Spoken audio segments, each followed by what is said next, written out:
मुअज़्ज़ज़ सामिईन हज़रात, क्या रमज़ान में मरने वाला डायरेक्ट जन्नती हो जाता है?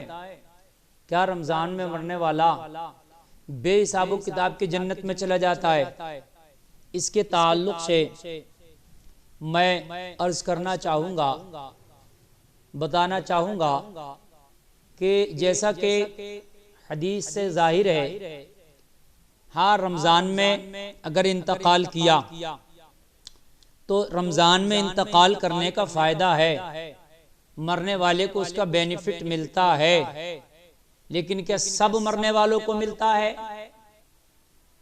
किसे किसे मिलता है और कहाँ तक मिलता है? तो वो मैं आज अर्ज़ करना चाहूँगा और थोड़ी सी इसकी वजाहत कर दूँ मैं कि मुअज़्ज़ज़ सामीन, अगर रमज़ान में किसी ने इंतकाल किया तो क्या वो डायरेक्ट जन्नत में जाएगा? बहुत से लोगों को कंफ्यूजन रहता है इसके ताल्लुक से। बहुत से कहते हैं भाई जन्नत में चला गया। तो देखिए, इसमें अगर रमज़ान में मरने का कोई फायदा होना है, जन्नत मिलेगी, तो उसके लिए ईमान वाला होना शर्त है।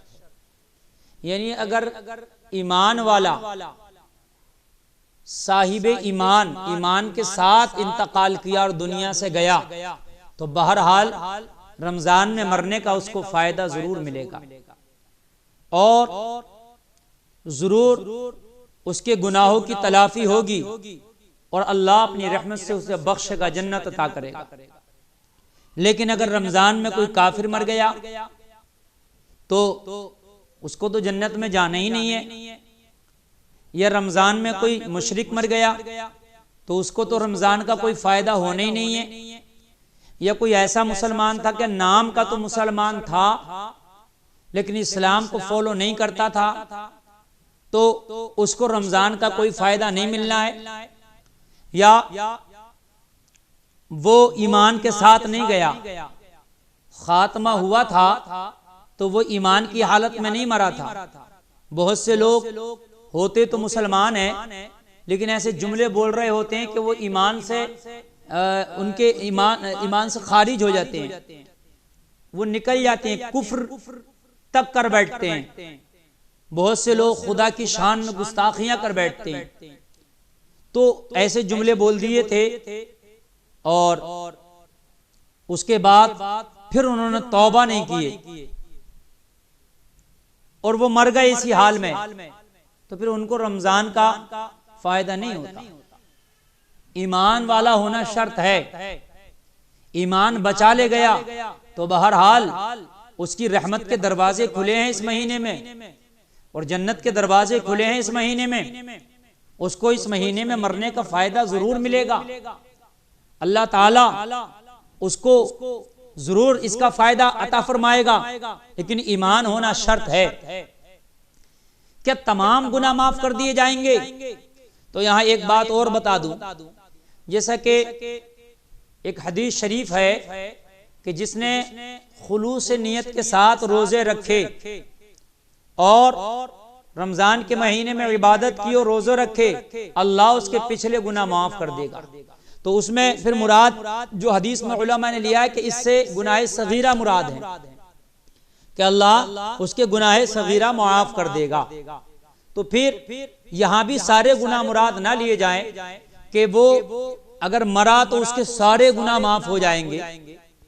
फिर अगर वो मरा तो फिर यहां भी गुनाह सगीरा, जो गुनाह सगीरा है वो अल्लाह अपनी रहमत से मुआफ कर देगा। लेकिन कुछ गुनाह ऐसे हैं कि ईमान के साथ भी मरा और वो गुनाह करके गया और रमजान में इंतकाल किया, तो फिर रमजान में इंतकाल करने की वजह से भी वो गुनाह माफ नहीं होंगे। अगर अल्लाह चाहे ईमान के साथ मरा, लेकिन कुछ गुनाह कबीरा भी थे, बड़े गुनाह भी थे, लेकिन कुछ गुनाह तो ऐसे हैं कि वो अगर मरा और तौबा कर लिया था मरने से पहले तो अल्लाह माफ कर देगा। लेकिन कुछ गुनाह ऐसे हैं कि रमजान में भी मरा, ईमान वाला भी मरा, फिर भी माफ नहीं होंगे। जैसे हुकूकुल इबाद, किसी का कर्जा लेके मर गया, किसी को सता के मर गया, किसी का हक मार के मर गया,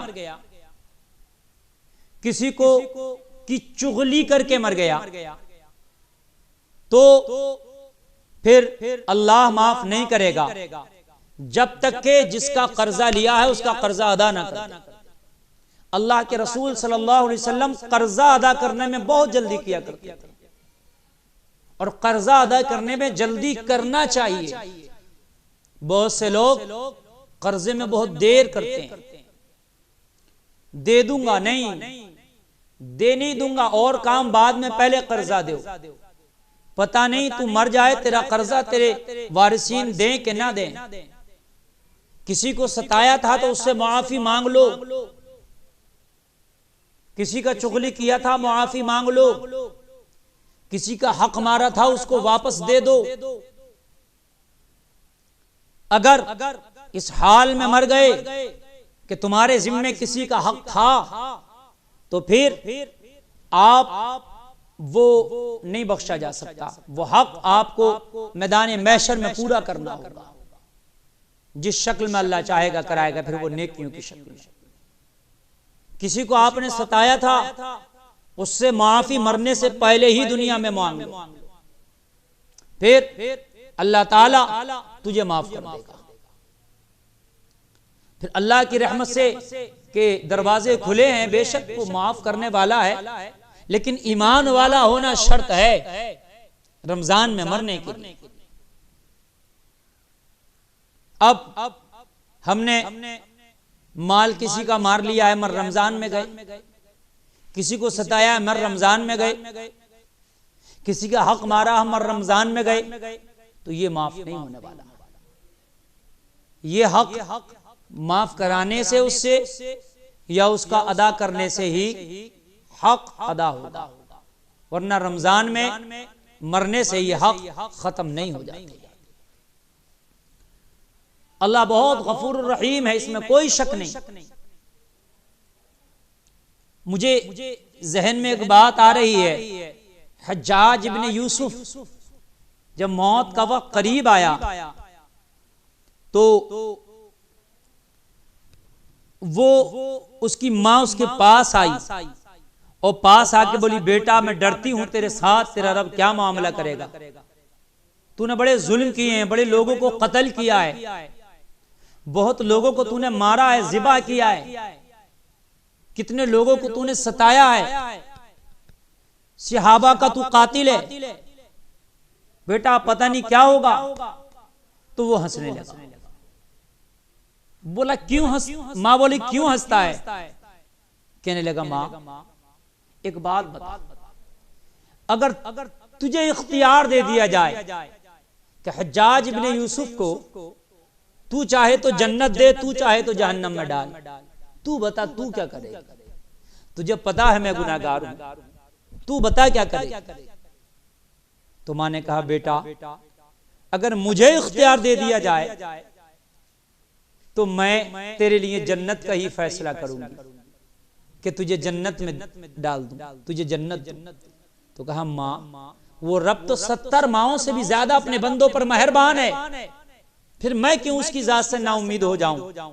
जब तू एक मां होके मुझे जहन्नम में नहीं डाल सकती, तो वो तो 70 माओं से ज्यादा मेहरबान है। बेशक ये बात सही है, लेकिन ईमान होना शर्त है। हज्जाज इब्न यूसुफ का कहने का मकसद ये कि रब बहुत मेहरबान है, वो चाहे तो गुनाह माफ कर दे, लेकिन ईमान वाला होना शर्त है। आप रमजान में मरे या कोई भी इंतकाल किया तो वो ईमान वाला हो, तो फिर अल्लाह चाहे तो अपनी रहमत से उसे माफ भी कर सकता है। लेकिन जो हुकूकुल इबाद वाला मामला वो माफ नहीं होगा रमजान में मरने से। वो हुकूकुल इबाद अदा करने से ही अदा होगा। आप इस मसले को अच्छे से समझ लीजिए। मरने का फायदा जरूर है, लेकिन ईमान के साथ मरने का फायदा है। और मुतलक तौर पे जो गुनाहों की तलाफी है वो गुनाह सगीरा है, अल्लाह उन्हें माफ कर देगा। और अल्लाह चाहे अपनी रहमत से तो बड़े गुनाह भी माफ कर देगा, गुनाह कबीरा भी माफ कर देगा। लेकिन ईमान के साथ अगर गया और ईमान बचा ले गया तो फिर अल्लाह माफ करने वाला है। लेकिन हुकूकुल इबाद अगर अपने जिम्मे लेके गया तो उन्हें अल्लाह भी माफ नहीं करेगा। वो हुकूकुल इबाद अदा ही करना पड़ेंगे और उनकी मैं कोताही ना करो, देरी ना करो, उन्हें चलती अदा करो।